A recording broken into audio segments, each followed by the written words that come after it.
എന്റെ അപ്പൂപ്പനെ ഉറക്കത്തിൽ കിടന്നിട്ട് ഷക്കീല ഷക്കീല എന്ന് വിളിക്കും. അതങ്ങേര് പണ്ടത്തെ ഏതെങ്കിലും സിനിമ കണ്ട് അതിന്റെ നൊസ്റ്റാലജി അടിച്ചായിരിക്കോടാ. നൊസ്റ്റാൾജിയ തേങ്ങ. ഷക്കീല, രേഷ്മ, മറിയ, സിന്ധു, സജിന, അഭിലാഷ, ഉണ്ണിമേരി, തിലോത്തിമ, സിൽക്ക് സ്മിത. ഇയാളാള് കൊള്ളാലോ. എടാ 6 മാസം ഓരോ ദിവസം ഓരോ പേര് വെച്ച് കണ്ടിന്യൂസ് റിപ്പീറ്റ്. ഇത് കേട്ട ഏത് പൊട്ടനും മനപ്പാടമാക്കും. എടാ ഇതൊക്കെ വയസ്സാം കാലത്ത് അങ്ങേരുടെ ഓരോ എന്റർടൈൻമെന്റ് അല്ലേ, അത് നീ വിട്ട് കളാ. ആളൊരു വിന്റേജ് പ്ലേ ബോയാണ്. കുളത്തിന്നും കടവീന്നും പെണ്ണുങ്ങ ഇൻഡോർ കുളിക്കാൻ തുടങ്ങിയപ്പോ ഫീൽഡ് ഔട്ട് ആയതാണ്. ഓ നിനക്കൊരു കാര്യം അറിയോ? ഒരു പഞ്ചായത്തിലെ ആളുകൾ മൊത്തം ഫണ്ടിട്ട് ഇരട്ടി വിലക്ക് നമ്മുടെ വീട് സ്ഥലവും മേടിച്ച് നമ്മളെ നാട് കടത്തിയാണ്.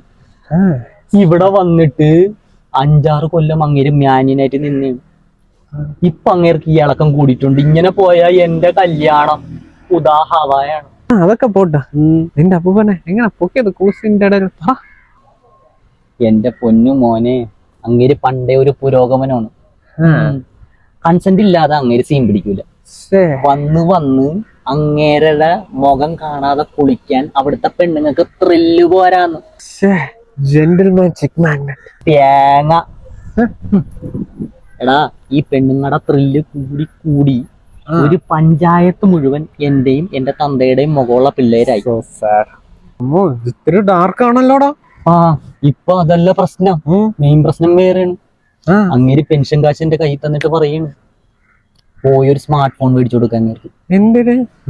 അതിനകത്ത് Facebook, Instagram, WhatsApp, Snapchat, dating apps കയറ്റി കൊടുക്കാൻ.